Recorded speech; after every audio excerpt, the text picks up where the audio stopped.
Salut tout le monde, j'espère que vous allez bien. Aujourd'hui, on se retrouve pour analyser le Bitcoin et l'Ethereum. On va pas trop passer dans le coin pour aujourd'hui parce que la plupart, comme que vous voyez, on a juste eu une grosse mèche de liquidation, donc j'ai pas grand chose à dire sur la plupart des altcoins, mais on va surtout se concentrer sur le Bitcoin et l'Ethereum parce que surtout sur l'Ethereum, là, je pense qu'il y a quelque chose d'assez intéressant à faire. Donc on va directement passer sur Twitter. Donc si vous vous rappelez, hier, je vous ai mis cette analyse-là. Donc en gros, c'est que j'étais rentré en long sur le Bitcoin. Puis je me suis fait stop loss direct après là, quand on a eu la mèche de liquidation. Donc j'étais quand même rentré en trade juste là. Dans le fond, on avait une inversion de structure. Ensuite de ça, j'avais attendu un petit pullback. Ça, c'était en 5 minutes, mais on pouvait le voir aussi en 15 minutes. Donc c'est ça, c'est que juste en 5 minutes, c'est un petit peu plus clair. Mais c'est ça, j'étais rentré dans le pullback. Puis après ça, bon, on est venu faire un flash crash. Donc j'ai perdu 0,2 heures sur ce plus-là.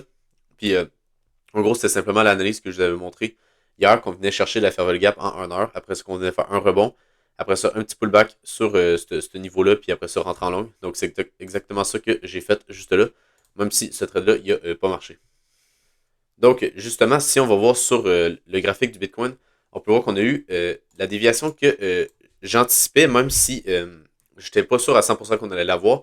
Je parlais aussi qu'on allait peut-être avoir en premier lieu un pump jusqu'aux 48 000 $. C'était vraiment mon scénario que je pensais qu'elle allait se réaliser. C'est pour ça que j'étais rentré en long justement là, pour essayer d'aller targeter ce niveau-là.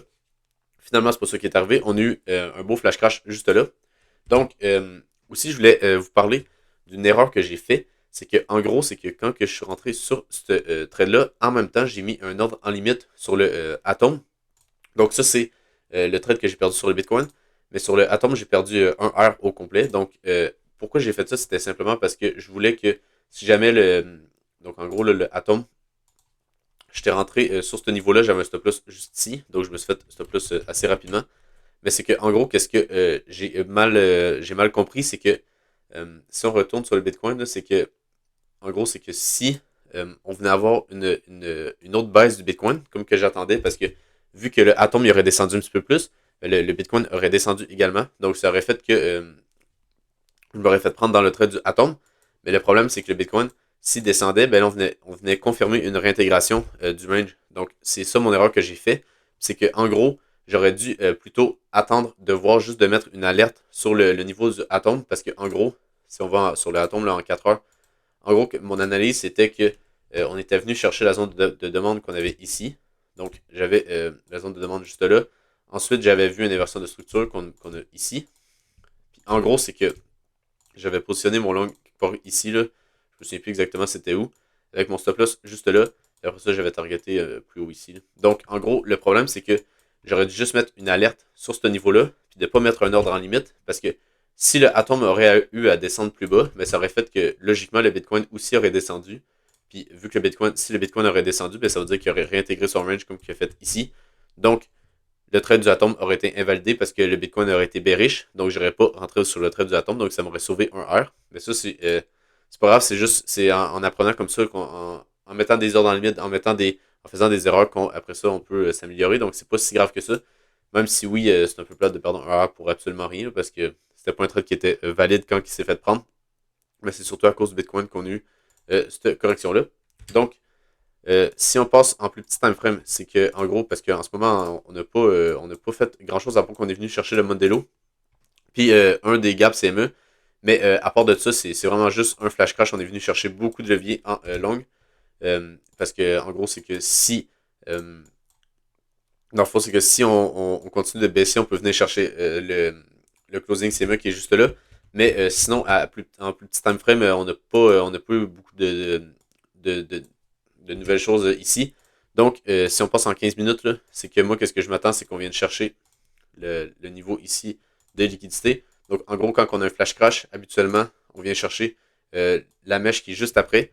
Donc, en gros, c'est qu'on d'habitude, on vient pas chercher ce niveau-là, puis qu'on vient surtout après ça chercher ce niveau-là avant d'avoir un rebond. Donc, je vais regarder pour avoir une petite longue sur ce niveau-là. Puis sinon, ben, je vais attendre de voir qu'est-ce que le graphique nous dit, parce que pour le moment, on n'a vraiment pas grand-chose à voir. On va juste attendre de voir quand le cours va venir stabiliser ici, qu'est-ce qui va se passer. Donc, ensuite, sur l'Ethereum, c'est lui que on a un setup qui est beaucoup plus intéressant. C'est qu'en gros, c'est que sur l'Ethereum, on est venu chercher ce niveau-là de demande. Donc, Pour moi, c'est très très important qu'on est venu chercher ce niveau-là. Parce que en gros, qu'est-ce que ça fait sur l'Ethereum? C'est un setup qui est vraiment très très beau. C'est qu'en gros, on vient accumuler la liquidité ici. Après ça, on vient chercher la liquidité, comme qu'on peut voir juste là. Mais on reste toujours dans une tendance qui est haussière.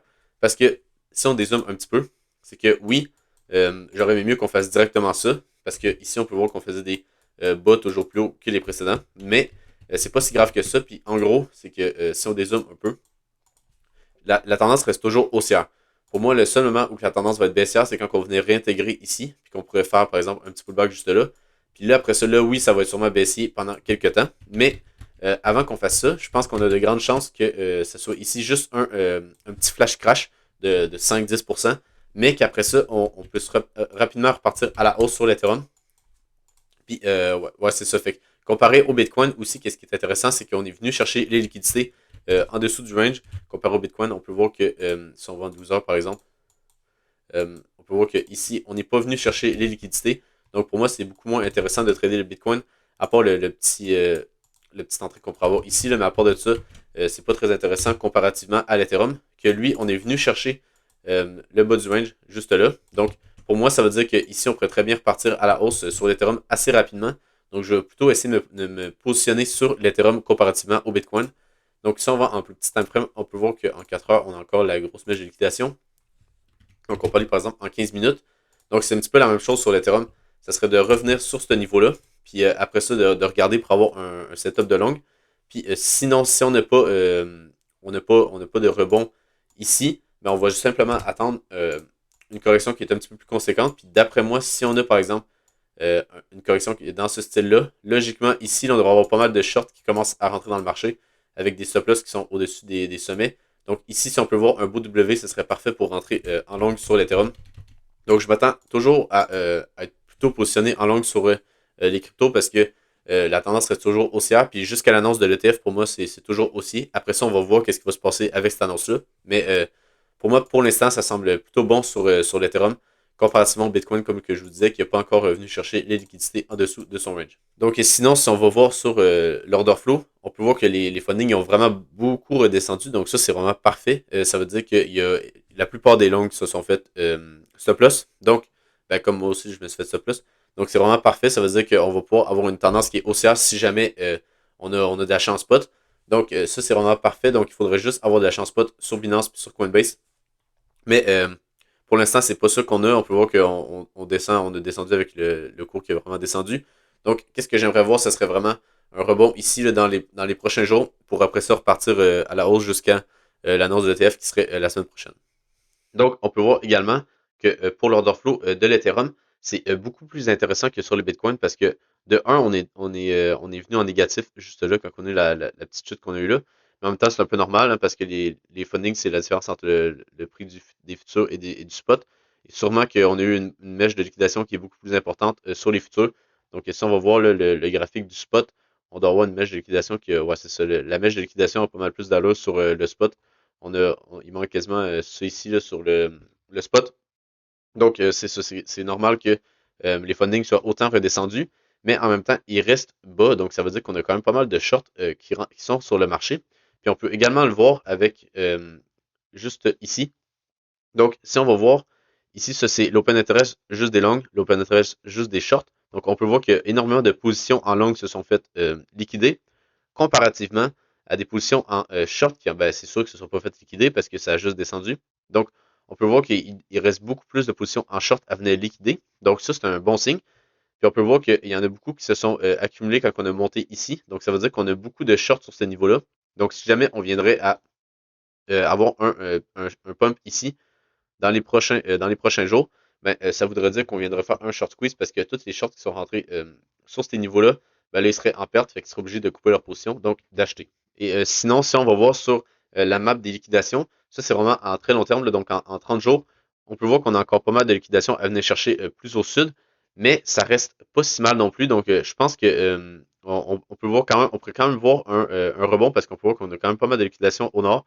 Mais je pense que ça va vraiment avoir dans les prochains jours parce qu'on peut voir qu'on a pas mal de liquidations au sud et au nord. Donc, ça va être plutôt au graphique de nous montrer de quel côté aller se positionner, puis pas nécessairement aux liquidations. Parce que, comme on peut voir ici, là, ben, on n'a pas on n'a pas vraiment de direction sur les liquidations, mais sur le graphique, ben, ça semble plutôt haussier avec la mèche qu'on a faite ici en dessous des derniers plus bas.